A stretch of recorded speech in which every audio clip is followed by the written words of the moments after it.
Hey, what's up, fans? Your boy Darren with Darmac Builders and Brightway Insurance. So I'm here today on a Saturday, and got the wrong shoes on, but that's all right.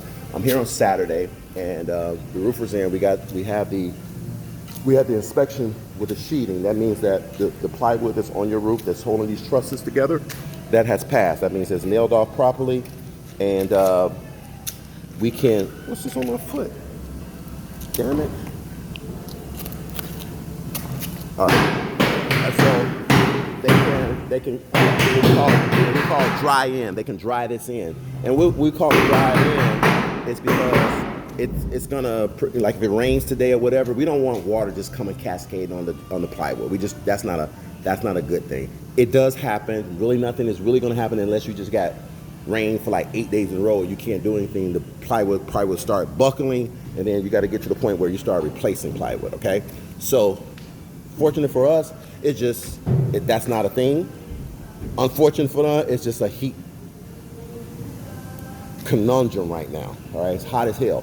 So I'm gonna go up on the roof and I'm gonna let you know, if you guys been watching this, you've seen how we put all these trusses in. This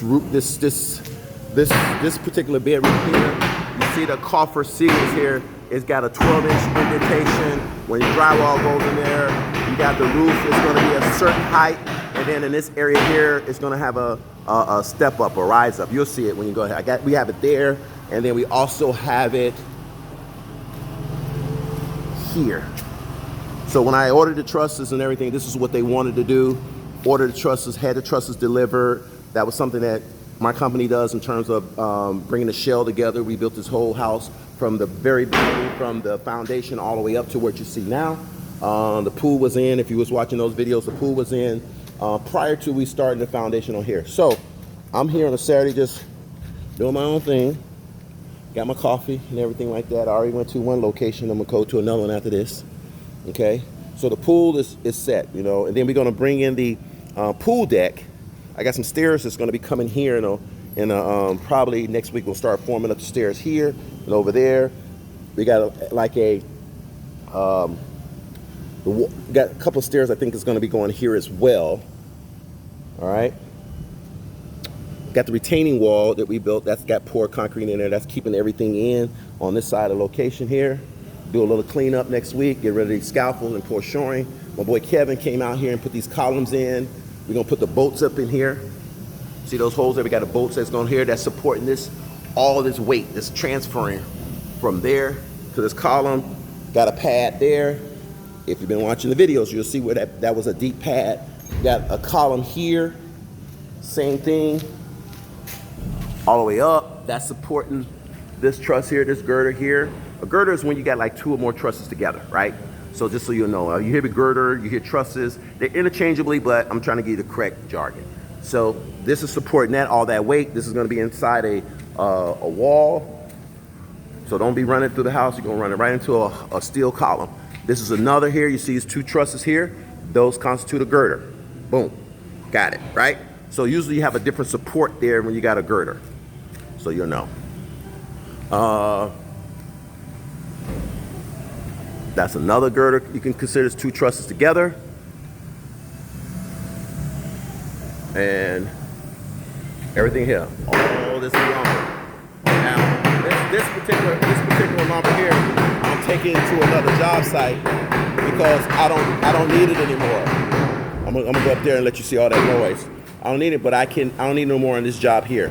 But this is not garbage. This is some form of material. So let me go upstairs on the roof so you guys can see what's going on there. This is gonna have a metal roof. This is not, you got several roofs here. You got flat roofs, you got shingle roof, you got a tile roof, and you got metal roof.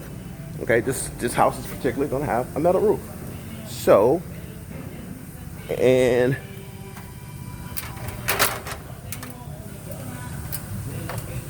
all right, so we putting this poly stick here first on the wood.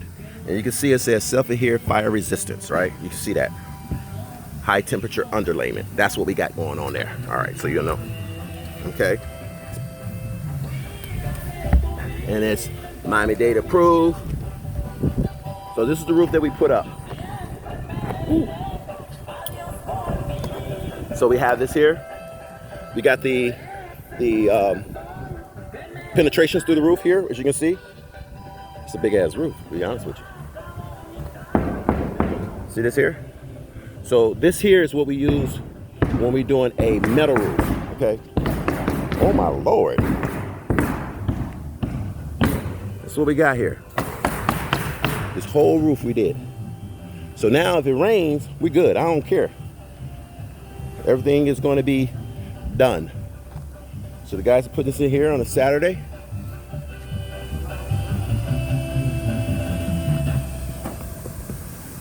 See?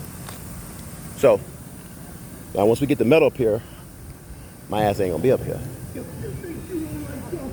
Because I don't really like heights, to be honest with you. You probably say, Darren, how you don't like heights? You do a roof. I don't, okay? Don't judge me. All right, so here we go. So we're keeping everything going. This is the pill and stick that we use for metal roofs. See that roof over there? That's a flat roof. There's nothing wrong with it. There's no ponding. Flat roof over there. A lot of flat roofs around here. That's a tile roof right there, kind of like in a cut. All right, so we're just gonna keep it going. And one thing about this here, there's not a lot of nails in this poly stick. Remember, we just have it on the edge here, what you see. Okay.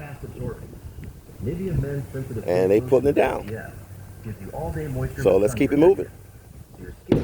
Peace.